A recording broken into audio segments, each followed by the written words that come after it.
कुछ समय बाद हरियाणा में विधानसभा चुनाव होने जा रहे हैं। राजनीतिक दल पूरी तैयारी के साथ चुनाव मैदान में उतर चुके हैं। आज का मतदाता जागरूक है, बहुत सोच समझकर अपने मत का प्रयोग करना चाहता है। प्रत्येक राजनीतिक दल के टिकट के दावेदारों की लंबी लंबी लाइनें लगी हैं। उन्हीं लंबी लाइनों में से कुछ गुरुग्राम विधानसभा क्षेत्र से ऐसे चर्चित चेहरे हैं जिनका हम आपसे परिचय करवाना चाहते हैं। हमारे साथ हैं गुरुग्राम विधानसभा क्षेत्र से मुकेश शर्मा जी, जो भाजपा के कद्दावर नेता भी हैं। आइए हम उनसे कुछ बातचीत करते हैं, उनके बारे में जानते हैं। शर्मा जी नमस्कार। नमस्कार। नमस्कार शर्मा जी, सबसे पहले आप अपनी पारिवारिक पृष्ठभूमि के बारे में कुछ बताइए, निजी जीवन से जुड़ी हुई कुछ बातें।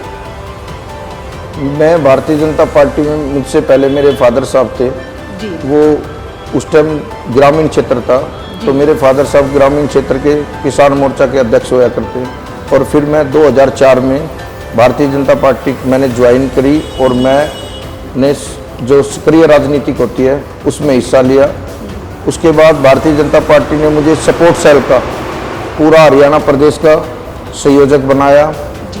आज मेरे पास वर्तमान में जो मेरे पास जिम्मेवारी है वो मैं खेल प्रकोष्ठ का सह संयोजक हूँ हरियाणा प्रदेश का।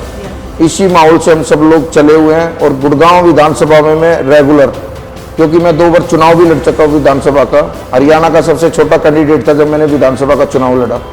और अब मैं गुड़गांव विधानसभा से अपनी तैयारी में जुटा हुआ हूँ।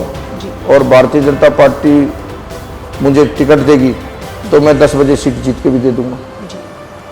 मुकेश जी, राजनीति क्या केवल राज करने की नीति है? राजनीति को आप किस तरह से परिभाषित करना चाहेंगे? राजनीति एक सेवा का माध्यम है जी। और मैं राजनीतिक में आया तो मैं सेवा करने के लिए आया हूँ जी। मेरे को शुरू से ही आदत है मेरी कि मैं हमेशा सेवा करता हूँ। अपने निजी कोष से मैं बहुत खर्चा करता हूँ। अभी मैंने कम से कम 12 लाख कुछ लोगों को खाटू श्याम बाबा की यात्रा कराई है। उसमें उनके बस फ्री, उनका भोजन फ्री। उसके बाद में गुड़गांव के जो बेटियां हैं, जो गरीब बेटियां थी, मुझे लगता था इनकी शादी में मेरे को मदद करनी चाहिए। 11,000 कुछ बेटियों की मैं मदद कर चुका हूँ उनकी शादियों में। किसी की मैं फर्नीचर दिया, किसी में कैश दिया, किसी में भोजन कराया। ऐसे करके मैं सामाजिक जो भी कार्य होता है उसमें मैं बढ़ चढ़ के हिस्सा लेता हूँ। शर्मा जी, आप गुरुग्राम विधानसभा क्षेत्र से टिकट की दावेदारी कर रहे हैं, यहाँ इस क्षेत्र से जुड़े हुए हैं, आपने इस क्षेत्र को अच्छी तरह से जाना है। आपको टिकट मिलती है तो सबसे पहले ऐसी कौन सी समस्याएं हैं जिनको दूर करना चाहेंगे? क्योंकि आज का युवा रोजगार चाहता है, स्वावलंबन चाहता है। आज की महिलाएं हैं जो वो रोजगार चाहती हैं, परिवार में अपना सहायता देनी चाहती हैं, अपनी सहायता देना चाहती हैं। जो कन्याएं हैं वो भी खड़े होना चाहती हैं, कदम से कदम मिलाकर चलना चाहती हैं।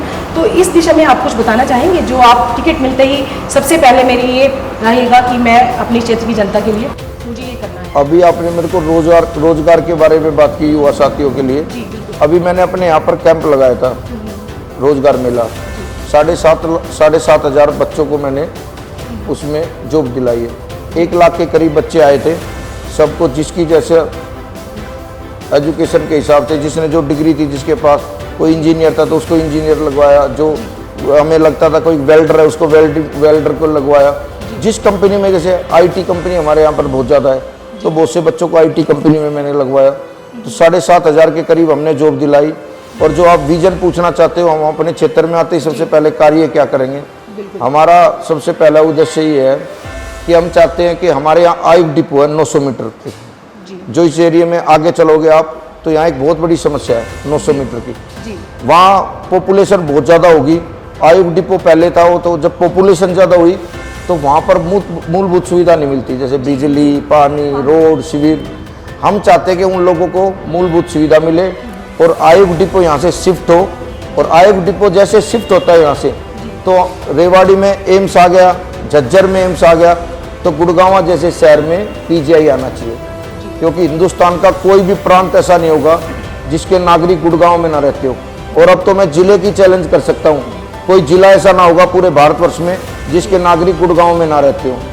जब अमेरिका के राष्ट्रपति ट्रंप का बेटा यहाँ पर आके टाउनशिप काट सकता है, तो गुड़गांव तो आज एक मिलियन सिटी है, एक हाईटेक सिटी है।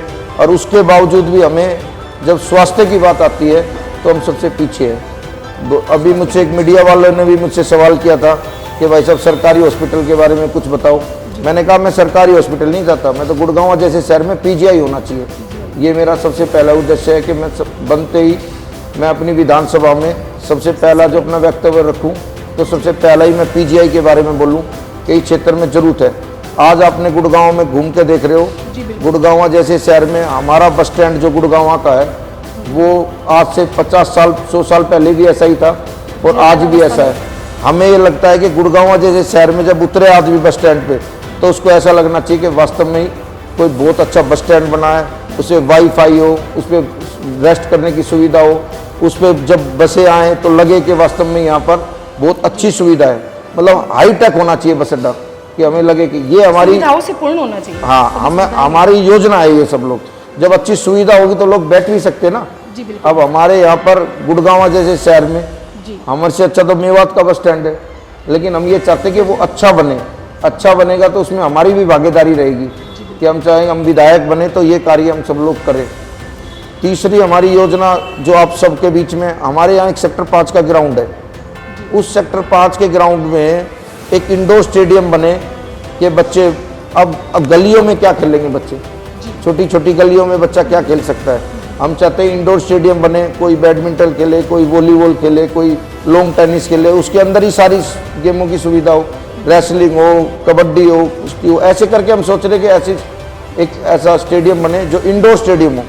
वो हमारे यहाँ जगह भी है, हुड्डा का ग्राउंड है बहुत बड़ा 5-6 एकड़ का। महिलाओं के लिए कुछ? महिलाओं के लिए हमने स्पेशल किया, अभी हमने सिलाई सेंटर शुरू किए हैं अपने निजी कोष से। बहनों को लगता है कि सबसे पहले आत्मनिर्भर वाली बात है जो हमारे देश के यशस्वी प्रधानमंत्री ने कहा कि सबको रोजगार मिलना चाहिए। अगर जो बहनें सिलाई जानती हैं तो हमें लगता है कि वो अपना खुद का कार्य कर सकती है। अगर जो वो ब्यूटी पार्लर का कोई कोर्स जानती है तो वो कुछ ना कुछ कर सकती है। तो ऐसी योजनाओं के साथ हमने लगा कि अभी हम पहले सिलाई सेंटर शुरू किए हैं। आने वाले भविष्य में हम सोच रहे हैं कि हम ब्यूटी पार्लर का भी एक ऐसा कोर्स शुरुआत कराएं कि बहनों को, और फिर उसके बाद उसकी व्यवस्था भी करें। कई बार बहनें सीख लेती हैं लेकिन क्या होता है कि वो जल्द पैसों के लिए वो अपना कार्य शुरू नहीं कर पाती, तो हम अपने निजी कोष से देंगे और उनका ये कार्य भी जल्दी से जल्दी शुरू कराएंगे।